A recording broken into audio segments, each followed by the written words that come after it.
Chair now recognizes Ms. Lina from Florida for 5 minutes. Thank you, Chairman. Mr. Gupta, referencing the prison system, has your organization done anything to set up a nationwide policy on rehabilitation measures for people? The reason I ask that is because I've personally had family in and out of the prison systems, and sometimes the only way that these people get clean is by going to jail. And when someone does not go through that transition, they end up back within, whether it's the criminal cycle or the jail system itself. So can you elaborate on that a little bit for me? Thank you, Congresswoman. You rightly pointed out this is a very important population. At any given day, there's 2 million Americans incarcerated, and 60 to 80% of them are in prison or jails because of either drug use or Addiction. Drug-related crimes. We've committed to offering treatment to everyone in custody in the Federal Bureau of Prisons, and we've also released guidelines for 1115 Medicaid waiver to states to do the same for their jails and prisons. 15 states have already applied, 2 have been approved, including state of Washington and California. What does that treatment involve? Is it drug-related, or is it actually a STEP program that something like you'd see out of Narcotics Anonymous?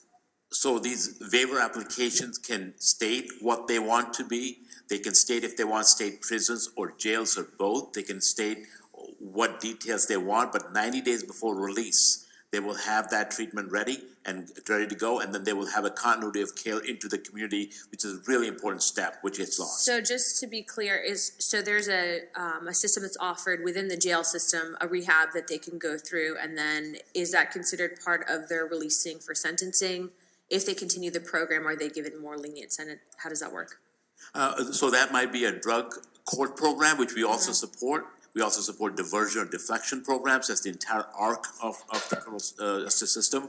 But in this case, when they are planned to be released in 90 days, and for a lot of jails, the turnover time is a lot shorter than that. So oftentimes 50, 70 days. So that will be that their Medicaid or whatever insurance will not be turned off. They will continue to have that treatment, and they can get that treatment while in custody. As part of that treatment, is there any faith-based organizations that are allowed to go in to facilitate that?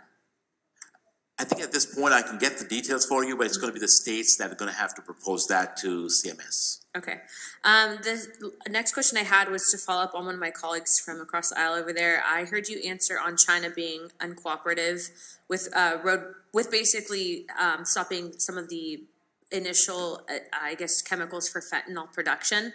I didn't hear you touch on India and how they've been effective. If you can just reiterate that. Thank you, Congresswoman. We are having, since 2020, a counter-narcotics working group with India, India being a large chemical industry as well as pharmaceutical. They have been very cooperative. We are working right now to have the 21st century drug policy framework developed with India to make sure that there's diversion protocols in place to hold, again, bad actors accountable. The same is not true for the PRC, the People's Republic of China. We were going to continue to press on them as much as we need to in order to get them to have them cooperate.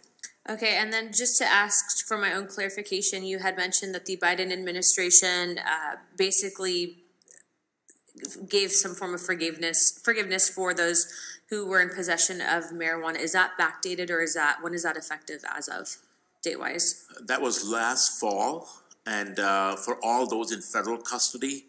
At that point in time? And that is backdated as well, I believe, but we could certainly get you details on that. But it is there's a mechanism that the Department of Justice has to go through to get those records removed. Expunged would be the term, okay. And then my last question is, if you had a magic wand, what would you do to fix the crisis that you're currently seeing? Because I know that sometimes the legislation takes a while, so what's your opinion? Congressman, that's an excellent question. 2 things I would say. One, attack the entire global supply chain with focus on money, follow the money. On the other hand, make sure that every American who needs to get treatment, their life saved, gets that opportunity to do so. And you said that in the jail system, it's about 60% that are struggling with addiction. Exactly, yes. Okay, all right, cool. Thank you, Chairman. I yield my time. Chairwoman. Thank you.